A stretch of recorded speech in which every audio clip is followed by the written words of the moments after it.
I had a lot of bookmarks at home as far as things for lessons, and the way that they showed Ogment was a way to take all those bookmarks and put it into a consolidated lesson, because if I had a lot of bookmarks around, sometimes those websites go away, or sometimes I forgot, well, why did I want to bookmark that piece? And so having a way to bring it into Ogment and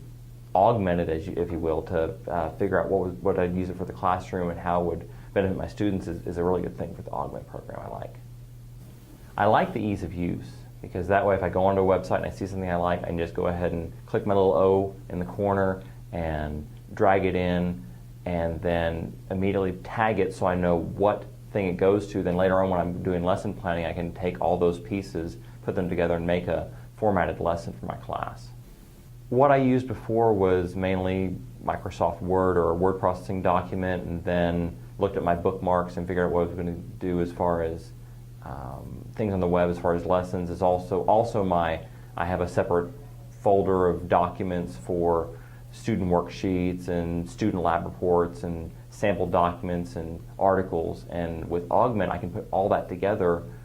not just on, it's all on my computer right now, but in a place where it's usable. And I think that's the key thing, because I have all this great stuff on my hard drive, but the question is, how much of it do I need for one lesson? It's not much at all. So being able to pull those resources and have them organized, so that way I can remember what I did in the previous year and see what worked and have a chance to tweak it as I go along is a great thing. I do feel like this is a collaborative effort. You know, sometimes we just had our recent textbook adoption, and they're trying to sell you the latest bell and whistle and trying to figure out, you know, what will appeal to teachers, and they have their little discussion groups, and they've already had their plans in mind. This is how we're doing things as far as selling the textbook, and this is all we have.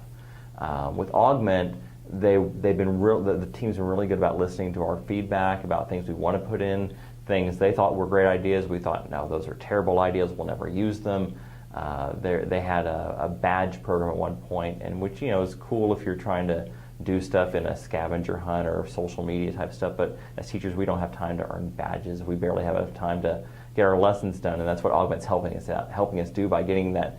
that lesson plan time so much more concise and taking out the fluff we don't need,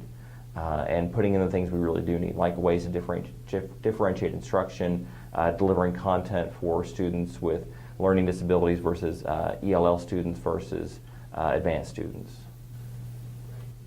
What gets me going and what fuels me to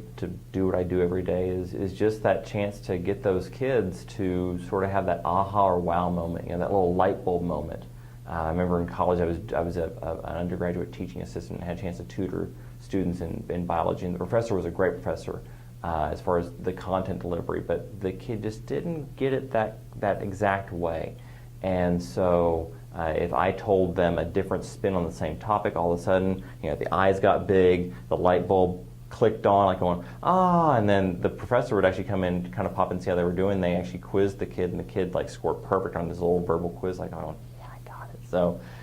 with Ogment, there's a way to reach those students, because not only are you just giving them, you know, of course, the standard, here's the passage, answer the questions, we can also import video, we can import shockwave files, so that way if there's a game we can do online, they can do that too. So it takes that sort of static lesson and makes it more dynamic so it can reach those kids, because all the things I spit out in class may not reach all the students, but if they can see it from a different video, a different game, or a different aspect, that might reach them and give them that light bulb aha moment I'm looking for.